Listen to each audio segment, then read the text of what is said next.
Welcome to Highly Sensitive, Happily Married, the podcast that teaches you to not only have an easier marriage as a sensitive woman, but to have one that feels more amazing by the day. Where you'll hear relatable stories, love advice that works, and coaching on how to have a marriage where feeling upset and disconnected is a thing of the past, and where instead a sense of loving connection and even fun and lightness is the norm. I'm Hannah Brooks, highly sensitive person, love expert, and marriage coach, and I'm so happy to be on this journey with you.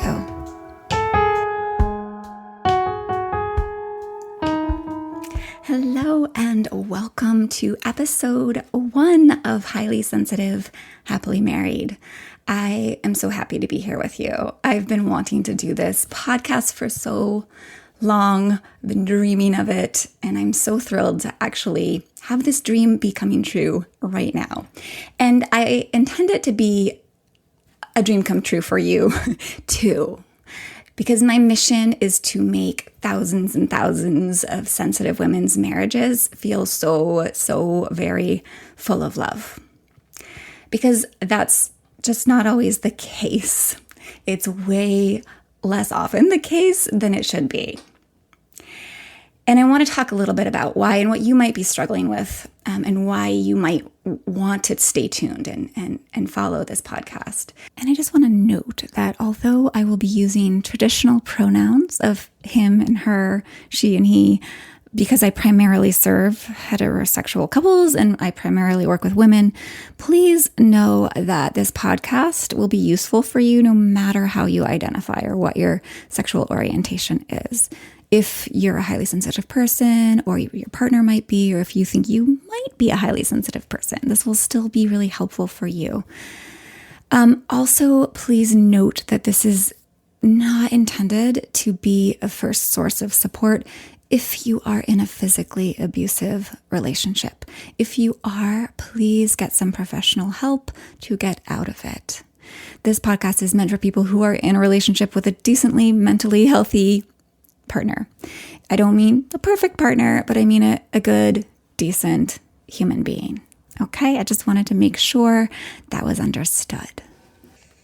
All right, so I have found in my work with hundreds of sensitive women that we sensitive people really have unique challenges that we face when it comes to love. And I promise I'm going to share more in detail on this, and even in the next episode, we'll dive into that more. But just briefly, I want to touch on some of those things. You know, one of the big things is that we feel a lot as sensitive people. And because of all that deep emotion, all the deep processing that happens internally, how strong we feel things and how strong we take things in and process things, we can have a tendency to get triggered kind of quickly. We can have a tendency to feel irritable easily, or prickly easily, or touchy, right? We may find ourselves shutting down or reacting kind of angrily easily, feeling hurt easily, and we can say things or do things that we later feel bad about. I'm sure some of you could relate to that pretty well. I sure can. And so, and another thing with our strong emotions is that because they're so strong, sometimes when when we are prickly, or when there's an issue or conflict that comes up, or a hard interaction with your partner, you might feel really weighed down by that, right? Bothered by that. You might find yourself ruminating on that for hours or days, or sometimes maybe even weeks, right? And, so if any of these things are going on for you, your marriage right now might feel a little bit difficult. You might find yourself getting upset easily, or being weighed down by resentment or hurt, right? Or irritation or annoyance, frustration.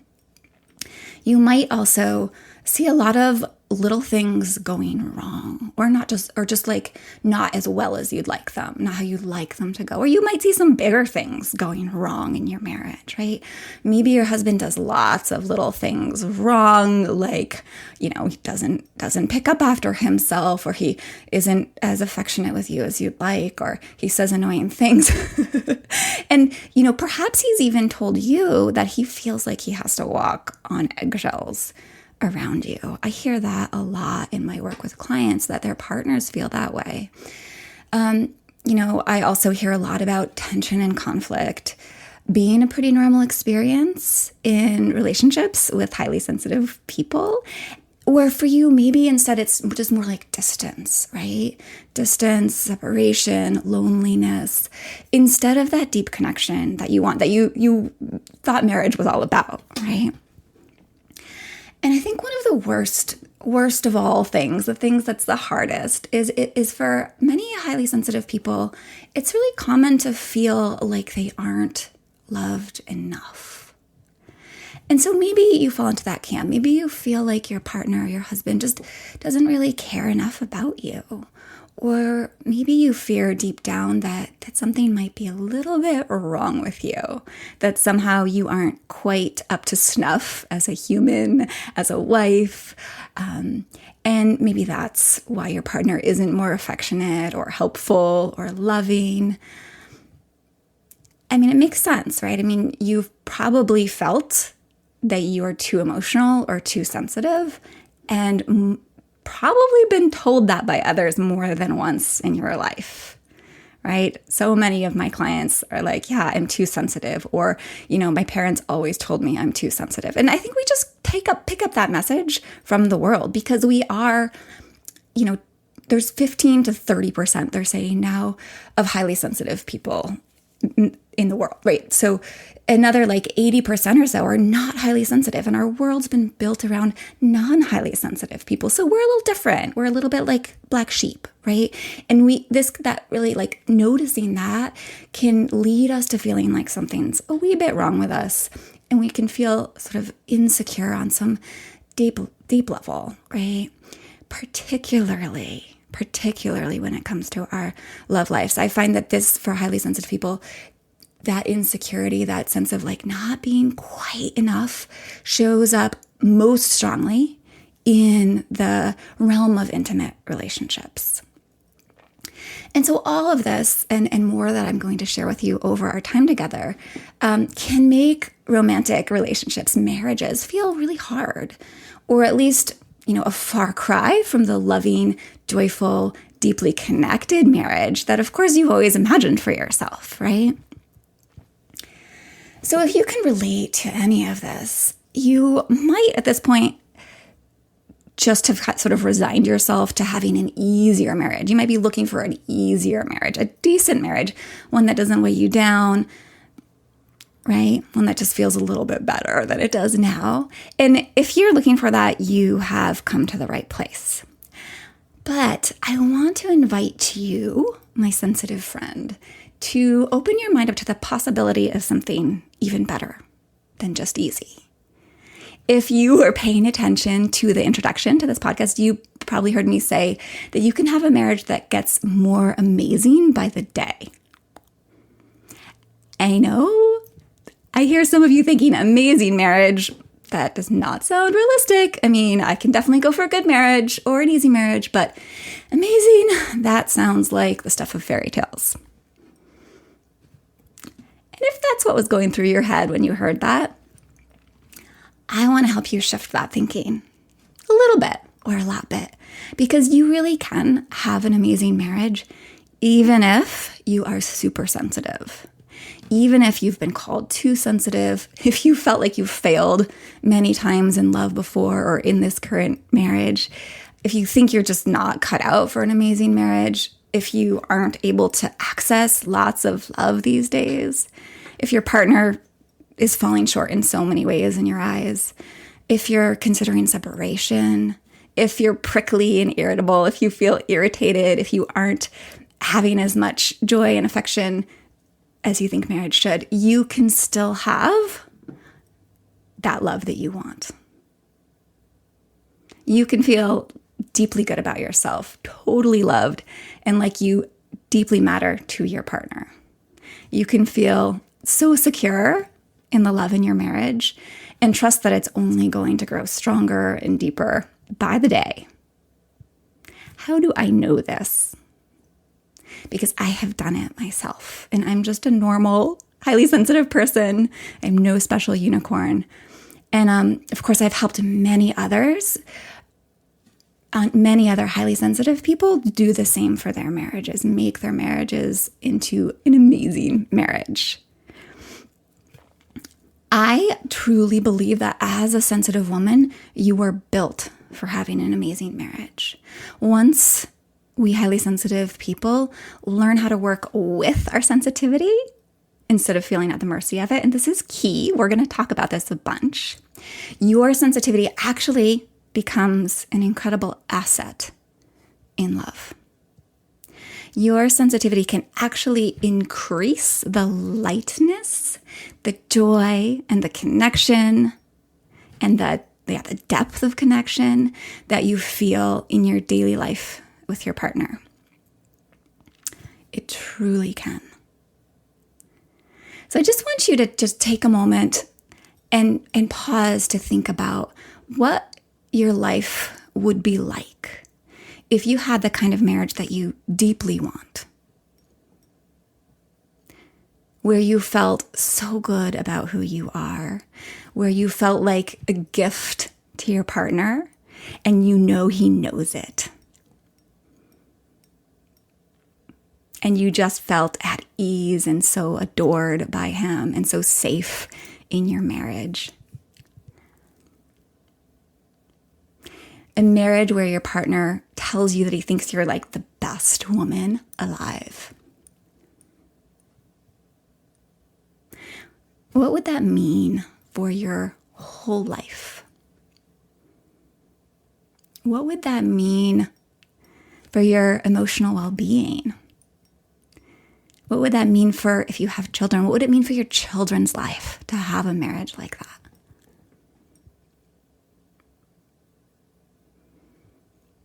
This is what I want for you. To have that kind of amazing marriage that just feels so deeply good.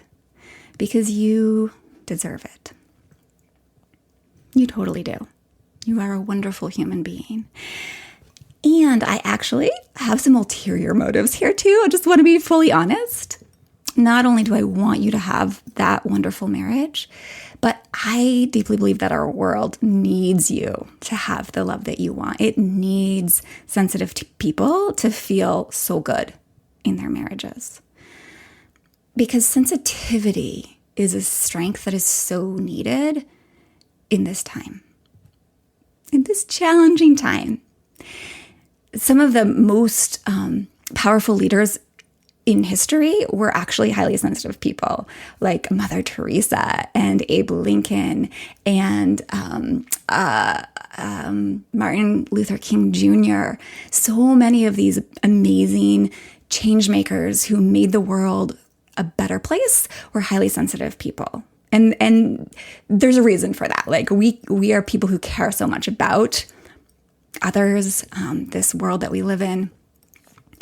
And I know for sure that having a secure, happy, healthy marriage is a foundation for you to make a difference in the world. I mean, even if just you make a difference in your marriage, if your marriage becomes such a great place, that is something that ripples out and affects the people's lives you touch, like your children or your friends or your neighbors, right? Having love in your home affects the world deeply.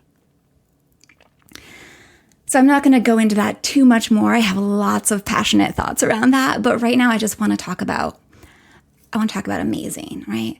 What does amazing actually look like? Because I know you still might be like, yeah, an amazing marriage. Yeah, right. So I want to describe what an amazing marriage looks like, because it might not be that fairy tale image, right, that you have in your mind. I consider my marriage to be a truly amazing marriage, but it's not a fairy tale of constant happiness, right? And, you and me, we're all human after all. But we truly can feel so supported, so secure, so fulfilled, so good in our marriages, even being a real human with flaws and foibles. My husband and I, we still have moments when we are a little bit curt with each other or not very present with each other. We still have little disagreements from time to time. We're totally not gods and goddesses of perfection, right? We have patterns of reactivity with little flaws. We have flaws that come out. Of course we do. Even with all I know as a relationship coach, all the transformation we've had in our marriage, we have little moments of conflict, but we get through those things so easily, right? And actually, we get to know each other deeper through those little moments, through those disagreements. And we love deeply through them. We feel closer and more connected over time, despite little blips, despite our humanness, right? Like, it is an example. The other day, I said something that I wish that I hadn't, right? Like, I don't know, it was just some little thing. I was irritated about something. And I just let something fly from my mouth. I don't remember what it was precisely, but I went and apologized later, a few minutes later, and he totally graciously accepted and said something like, "It's okay, I'm sorry too." Sometimes we both fall into those old patterns, and I love that they don't cause rifts and that we can laugh about them together. So my clients report similar things, and we just feel so good about ourselves, so proud of what we created in our love lives, right? We feel light and secure and playful and loved and valued. We laugh with our partners. We can share anything. We can totally be ourselves. We don't hide things. I think about one client who came to me, not sure she even wanted to stay in her relationship. And as we work together now, she still has those little moments where they have differences of opinions, right? But, or maybe she doesn't like what her partner is doing, like he does this too much or whatever. And she feels like a little judgment towards that at moments, but they always find their way quickly back to closeness, right? So that's a real relationship. But ultimately for her, she feels so much gratitude and love. And one thing she told me that I just love is she describes her partner as her safe space, right? Whereas before he was not. And that they are together are like a dream incubator team. And that together they have this deep source of joy in each other, right? I love that. I love that so much. So that is a description of an amazing marriage, right? They still have differences of opinion, but they're each other's safe space, dream incubator, and deep source of joy. So I used to think that having an amazing marriage meant I didn't feel hurt or disconnected ever. But now I know that that's just simply part of being human. And allowing for that, including that in my definition of amazing marriage has made all the difference, right? Because it allows for my husband and I to be human together and absolutely love being human together. My husband tells me stuff like, "I can't believe how lucky I got with you. I'm so blessed to have you." And he tells me that he feels so seen and loved and appreciated, and how he's never been healthier and happier than since he's been with me. And I feel the same about him, right? And again, we don't have things perfect, but we have that so clearly. We feel so good with each other, despite the little things that come up. That is an amazing marriage. And so you can have that too. You can have that deep sense of trust and loving stability. You can look at your partner like I look at mine and feel just that welling up of love in your heart, that lift in your belly, right? Even if he's just him, right? Even if he still has all those flaws, right? You can have a marriage where the love that's there is so strong that those little bumps, right? Those little negative moments are just like little tiny whitecaps in a great giant ocean of love. That's real marriage. That's a human marriage. That's an amazing marriage, right? And you can have that. And this podcast is going to help you learn how. This podcast is going to teach you how.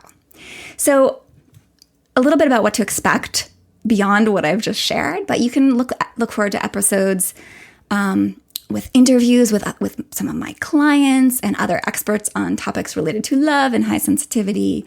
You can look forward to my personal stories. Me who knows what it's like to feel kind of at the mercy of sensitivity and my husband's wrongdoing. I'll tell you some of my stories. And I've created a marriage that I adore, right? So I promise to tell you lots of stories about that. And I know exactly how to do that. I know what it takes to create that amazing marriage. And I'm going to share all about that with you.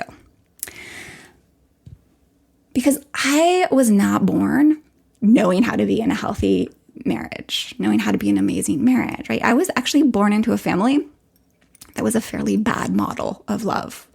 As a child, that's a little different now, but as a little kid, I did not have a single good model of healthy love in my family. I distinctly remember burying my head under a pillow upstairs in my bed at night while my parents fought loudly downstairs. There were lots of marriages and divorces in my parents' lives, and things were hard. And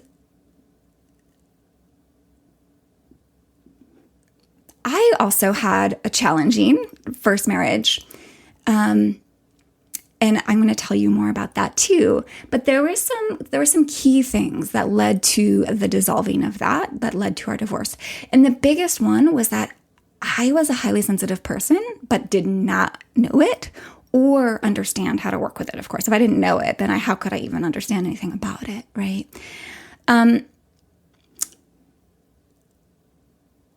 So, that sort of the dissolving of that marriage and my reflection on what happened, all the learning that I got from that propelled me to become a marriage coach. I'd already been in the field. I actually been in the field of emotional, mental well-being for well over 20 years, maybe 25 years at this point. But it was the dissolving of my marriage that led me to learning everything I could about healthy, happy marriages and becoming a coach myself. And I'm going to tell a lot more stories about my first marriage. But for now, I just wanted to share, that how much I learned from the experience and how much I learned about being highly sensitive from those challenges in my marriage. And I believe it was that and my willingness to reflect so deeply and grow and learn that has now allowed me to have the most amazing marriage with my husband, my current husband, and my only husband for the rest of my life. So to be where I am now in this amazing marriage, I had to do some serious unlearning about what marriage is about and what love is for and what it looks like and how to have it last, right? And I also had to do some serious learning about what it means to be sensitive and how to work with my sensitivity, work with it, right? So that it not only makes my relationship good, right? So it doesn't cause problems in my relationship, I should say, but that it actually brings out the best in our relationship, right? So in other words, another way to say this is that I had to learn how to get my sensitivity working for me, working for love instead of against it, like I see so often and like what happened in my first marriage. So unlearning some things and learning other things is the key to have the lasting love that we want for all of us. So I want to start you off in that direction today by helping you unlearn a huge misperception that many of us have. And it's kind of unconscious. So I want to bring it to the light a little bit more. That's how we start to learn, right? We bring things into our awareness. So one of the huge misperceptions that we have in our current culture world is that we should just be good at love, right? That love should just come naturally. And that if it doesn't, it means something's wrong with me, something's wrong with him, he's not the right person for me. I had a client once, who shared with me after a while of working together that she was fascinated by how she realized that she used to think, I got the ring, now I'm done with the hard part, right? That once she'd gotten that ring on her finger, she'd gotten married, that it was all just going to be easy, right? That it all would just keep coming naturally. But absolutely not, right? That's not how it works. I mean, you would know that now, right? If you're not having the best experience in your marriage. Love shouldn't just come naturally. It doesn't just come naturally. I want you to think about a surgeon, right? Someone who trains to become a surgeon. What they do is intricate, nuanced work, right? And it's so essential for saving lives. And a surgeon will go to school for years and years and years, right? It takes so much training to master that intricate skill. When none of us think that there's anything weird about that, right? We don't blink an eye when a surgeon takes years and years and years to master his craft. So why, I ask you, would mastering the craft of loving, of lasting love, be any different? It too is intricate. It is nuanced and complex, right? It takes learning, just like learning to become a surgeon does. So I want to share with you a little bit more about why why love doesn't come naturally to us, so that you can get that myth out of your head and stop thinking, oh, it should just happen, right? So I've got a few things. The first one is much of our brain, I talk about brains a lot. I'm not much of a scientist, so I don't always use the fancy words, but I like to talk about the brain in a simplified way.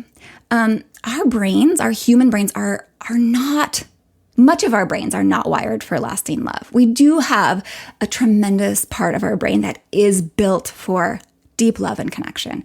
And actually, this is great news. The highly sensitive brain is especially built for that. So we'll get more into that. But I think it's really interesting. It's an interesting thing about humans that we kind of have both. We're not wired for lasting love, and we are wired for love. So I want to talk about the part that's not, because it's a huge part of us. A big part of our brain, the self-protective sort of like default setting, the sort of what we fall into when we're running on autopilot, I should say. That part of our brain is designed to perceive separateness and to react to danger, right? So to sum it up, it's like a part of our brain easily leads us into states of feeling separate, of feeling threatened and reactive, feeling like deficient, like not enough, feeling distrustful, feeling better than others or worse than others, feeling defensive, feeling selfish, right? So this part of us tends to have us feeling walled off, right? Tends to get us looking for what's going wrong, focusing on what's missing, judging others, blaming others, condemning others, right? Basically, this part of our brain, which is quite strong in highly sensitive people, it gets us into feeling states that are not conducive to love and connection and understanding, right? And I also like to think about our human brains have not had a very long time to kind of practice and learn how to have the kind of love that we modern humans want and expect, right? What we want in modern life is so different than what probably love was about in the cave ages, right? Or even very different from, what our grandparents' generations wanted and expected from marriage. Totally different. We'll get into that more. But our brains have not been taught or shaped naturally to know how to have an amazing marriage in the modern sense, right? In like the lasting, inspiring, fun marriage that's like so committed and supportive and deeply communicative and honest and respectful and equal and juicy and passionate, right? Like that's some of what we modern people want from our relationships, our marriages. Yeah. So, our brains, in other words, like our brains don't help the kind of love that we want come naturally as they are, right? Another reason two, that love doesn't come supernaturally for us, or, amazing marriage doesn't come supernaturally, is that society has taught us some pretty unhelpful things. There's beliefs like this that we pick up from our culture. such as, I'm going to just list a few of them that I hear often. There's this belief that there's one right person out there. Or, if there's a conflict, it's a problem, right? Or that other person, that right person, should make me feel special all the time. Or if things get hard, it's not meant to be, right? Or a partnership should be equal. I hear that all the time. It causes a lot of problems. I will tell you more about that later. Another one is it's my partner's job to make us happy, right? And so on and so on. There's so many beliefs like this that we pick up. And maybe those aren't really resonating so much for you. Maybe those thoughts that I just shared seem a little shallow or insignificant. But the reality is all of us have heard these types of messages from so many places so often. They kind of get stored away as truths in our unconscious, and they operate under the surface.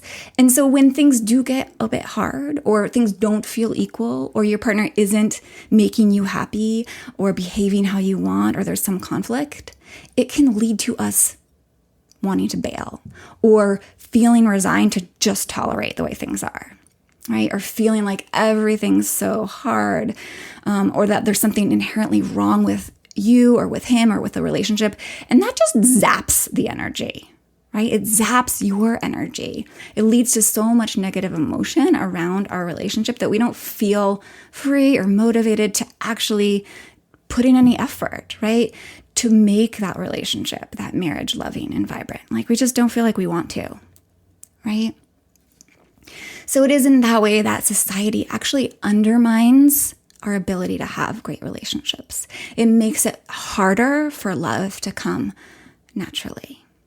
And the third reason that I want to share with you today is that love doesn't come naturally for us, and I mean us, like highly sensitive people, is this. We live in a culture, like I said earlier, that's built around and for non-sensitive people, right? We don't live in a culture that has been supportive for us sensitives. We've never been taught or guided how to handle our unique nervous system. And when we don't know how to honor our sensitivity, to work with our trait, to work with our sensitivity, love will not come easily. Okay? So I really want you to understand that the reason I'm saying all this is that the love that you're wanting, that wonderful marriage that you're wanting, is all about learning. It doesn't come naturally necessarily for all these reasons, but it's all about learning, right? If your marriage is less than amazing right now, nothing is wrong with you. And likely nothing is wrong with your partner. Not truly. It's just you haven't been taught. It's just time to learn how high sensitivity affects you and how to deal with it so it promotes more love, not less. Right? It's just time to learn to use your brain and your heart for love, to create a love that gets stronger and stronger.